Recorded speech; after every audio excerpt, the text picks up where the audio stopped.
Hey, what's good, everybody? It's me, Tim Keys, and I'm back with another video. This time, I wanted to get into more of the Mimic Creative Sampler and just go over some of its details, just a little bit more in depth. Before we get started, I wanted to clear the air and basically apologize.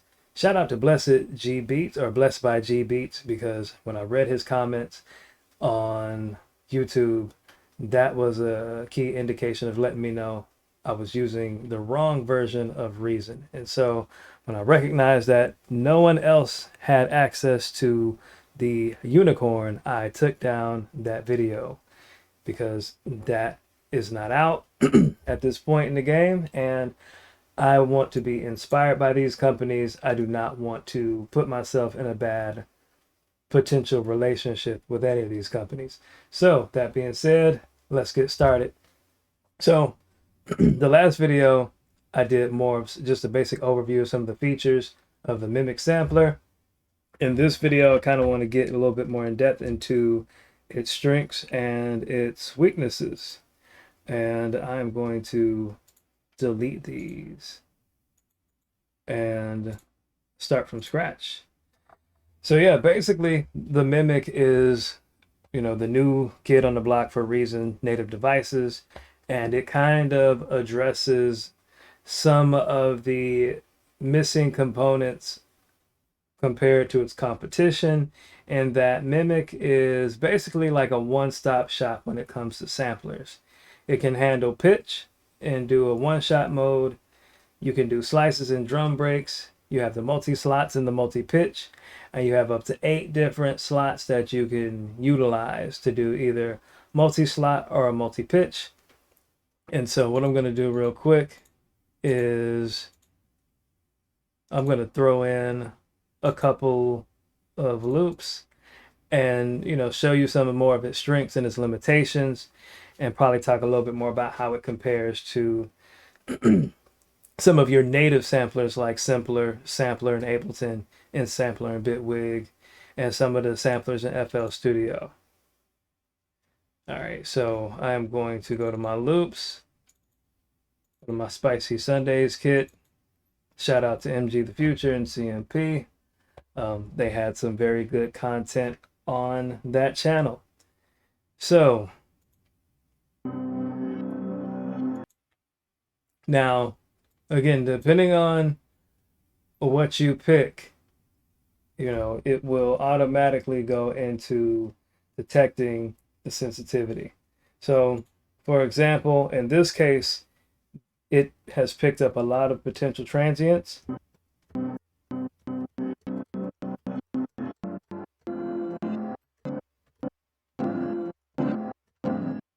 And it automatically spreads them across the keys. The only downside to the sensitivity is, depending on the samples that you use, it may not pick up. It may not pick up on all the different transients. So once you turn the sensitivity knob up, that's it. And other devices may pick up on that a little bit more.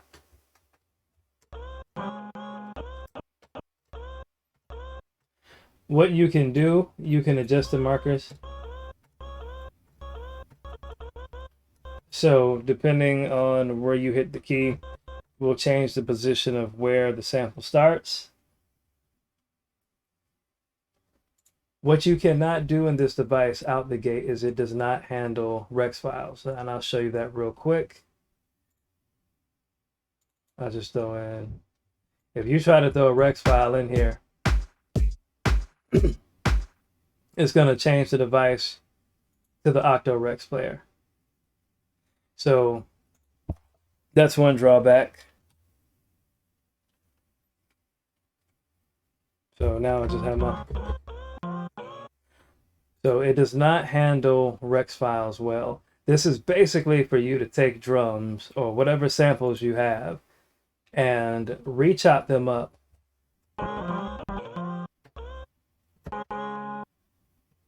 using your keys on the keyboard.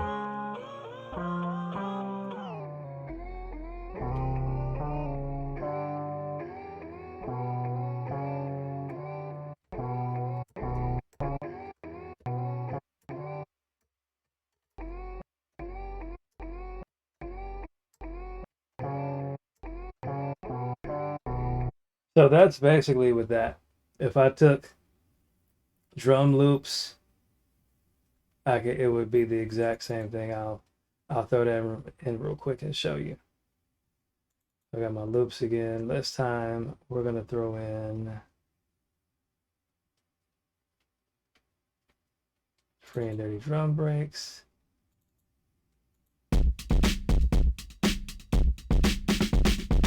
So, yep, if I hit a key,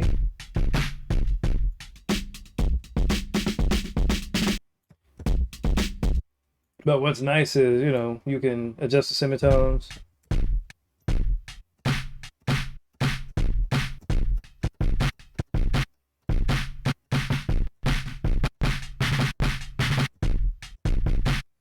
Now, it doesn't, like, again, when you get to the end of this bar, it doesn't cut or it doesn't detect the transients for all of those drums. So once you hit a key,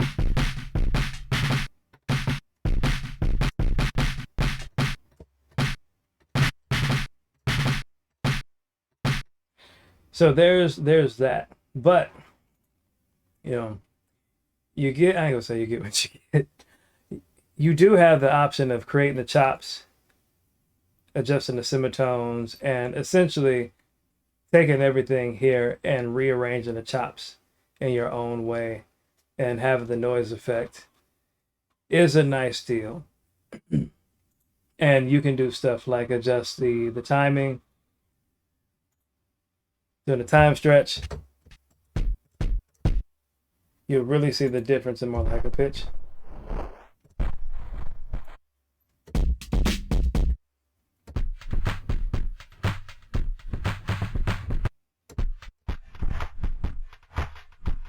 So as you play lower on the keys, it still preserves the timing.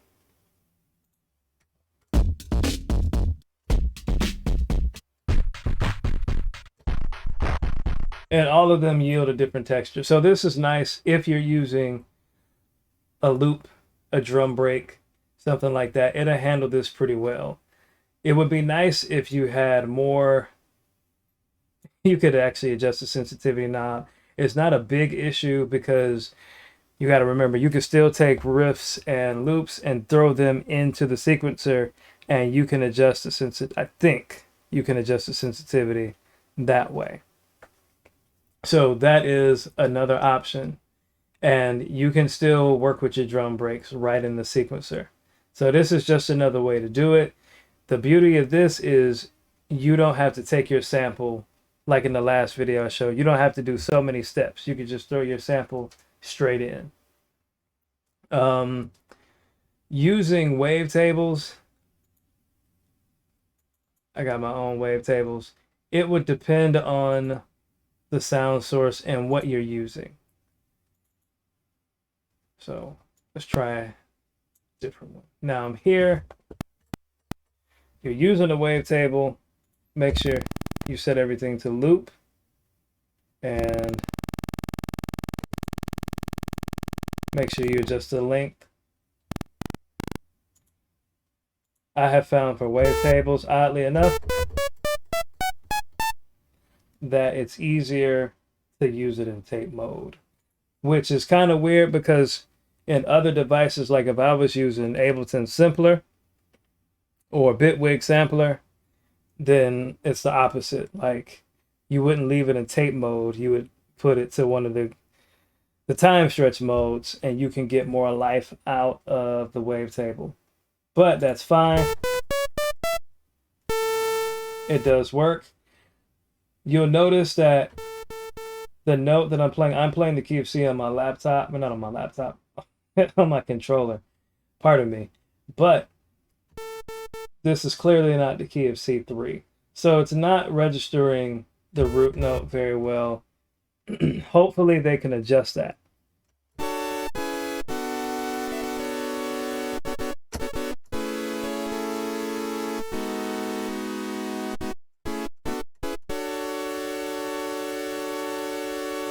So that's always a plus. Oh, that's not a plus.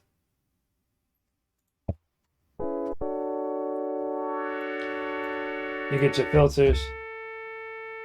You can if you're using single cycle waveforms, you could either adjust the pitch. The easiest way to do it is adjusting the length.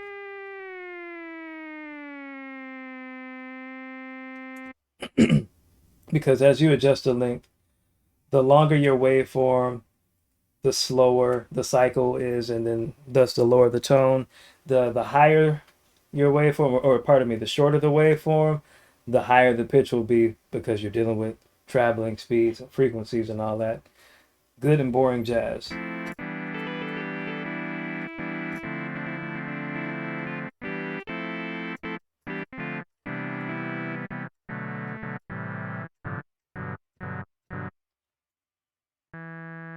Turn your loop, crossfade up, and yeah, I think the attraction of this device will primarily be how you can utilize the multi-slot and how you can utilize the multi-pitch. They give you 8 different samples to choose from, and that's always nice. You can adjust the markers for your sample. One thing I will say out of the gate that I wish they would do is add in a sample edit, which is currently not present in this device. So in your older devices like your NN19, your NNXT, even in grain, you can do stuff like adjust the position. You can adjust the crossfades and so forth. So that's kind of important because, you know, if you want the sample to fade out, you can do that. I haven't really seen that, or I'm not seeing that in this.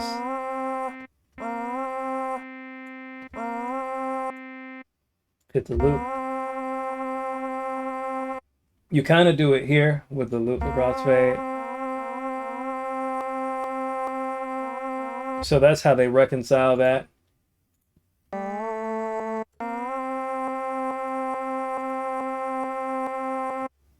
Probably put it in advanced.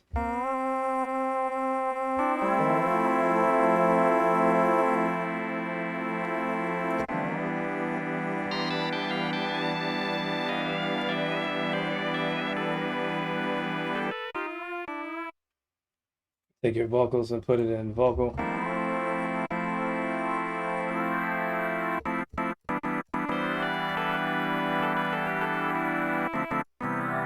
What is nice is this little feature right here. You have the reverse part, but your start position, what you can do is with this little mod, you can adjust it so that what'll happen is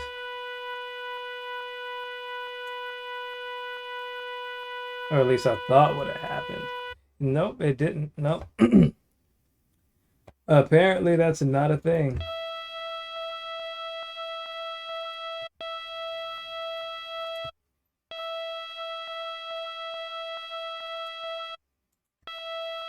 Some devices will let you randomize the start position of your sample and where it starts. I'm not seeing that here. I was like, oh, it'll let you do that. Apparently, it's not. Unless I have to use. Nope, it's not even in the mod wheel. But maybe. Nope, not in the mod wheel. So that's a bummer. But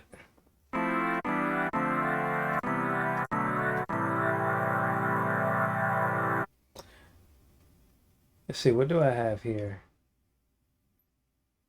I'm not doing that one. Actually, I'll throw that in.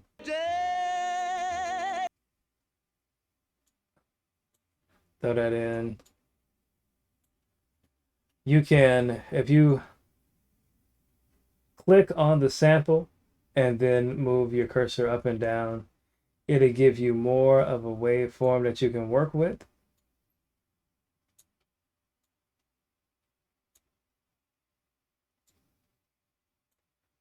What I'm going to actually do I'm going to move this up closer. Bring that in. Zoom on that. Zoom on this portion. But what I want to do is make it smaller.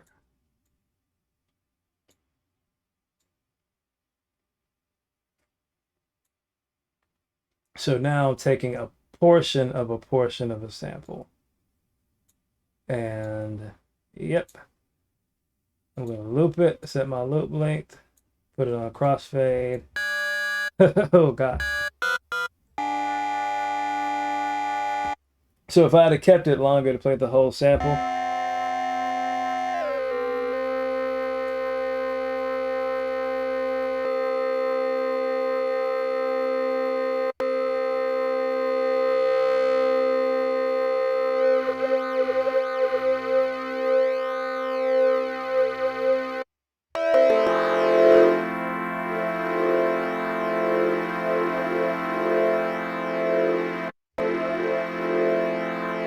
I'm just running stuff in filters right now.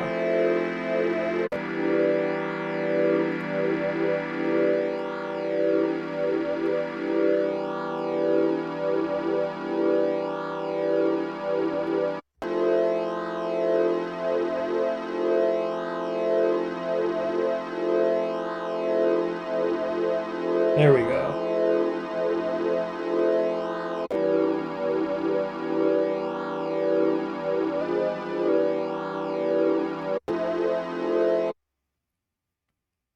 So yeah, you can get a lot of traction out of that. Same thing here, depending on what you upload.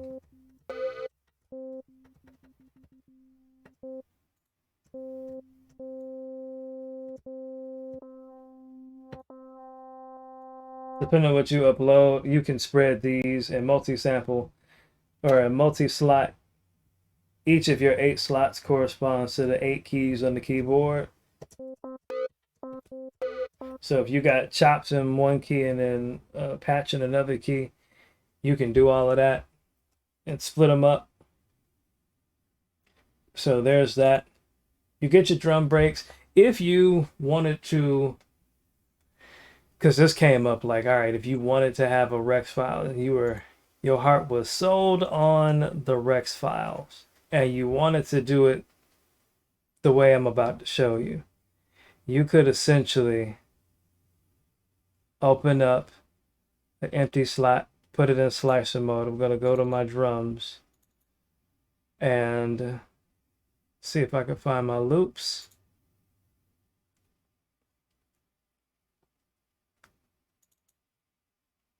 And let's see, 30 drum breaks.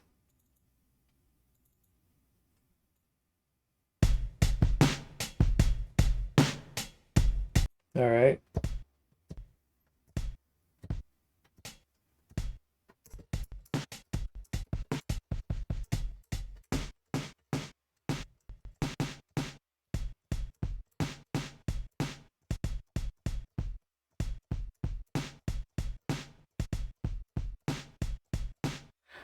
I am not good with chopping up samples.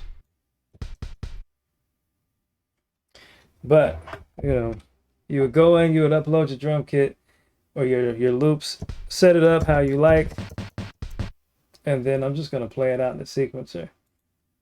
And it's going to sound like trash, and that's okay.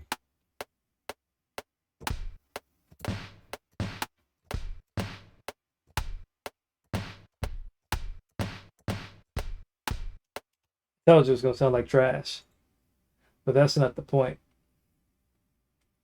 So I'm not going to quantize it. I'm going to play it.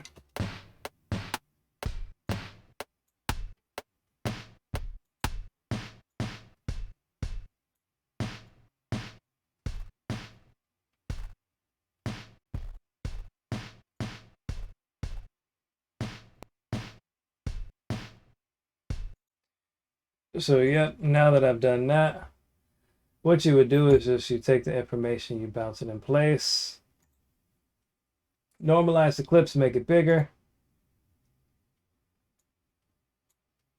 and Why are they still not allowing me to bounce it to a Rex file? That's no good. Oh, here we go. Slice edit. Now, I forgot. I always forget that. I always forget about that part. You have to do it. Click on the slice edit mode, and then you can hit that, and you would bounce it to a slice Rex loop, and then you would just load it up into your Rex file and do it that way. That is kind of redundant, in my opinion, but you can do it. So there's that. So yeah, this is like I said in the last video, it's better late than never that they added this device in. There are some features to me that it needs that would be nice, like the pitch detection for your one shots and your keys. That'll be helpful. Also, if you throw in a drum break directly into the slice mode, I think I said it earlier. If I didn't, I'll say it again. It does not lock the drums to the tempo of the track. That's not the primary purpose of the slicer. You put your drums in and you pretty much create your own chops out the gate, and you just match that to the tempo of your song. If you want to do the other way, you need to use the Rex files and the Octo Rex player. That being said, I think it's for what it does. It does a good job, especially in the Reason environment, with the exception of the root note detection. That's not working, or they just decided not to implement that. And yeah, it's a couple of other features. I can't really think of them at this point. It's not bad. It doesn't take the place of any other device, and I think that was done intentionally. Like I said in the last video, they built this in a way that you will still reach for your other devices from time to time. It's just a new, nice, welcome addition to the environment. And yeah, you can do some creative sound design with this stuff. One thing about working with samples, you just got to work for it. So be they waveforms or samples, when you're building stuff from the ground up like this, you definitely got to work for it. So there's that. But I think it's a good device, and in my opinion, it's a welcome addition. So yeah, I'll save my thoughts on the whole of Reason 12 for another video. But yeah, you can get busy with this, and I have no deep qualms about it except for what I mentioned. So that's all I got for this video. Thank you for watching. It's Tim Keys. I'm out. Peace.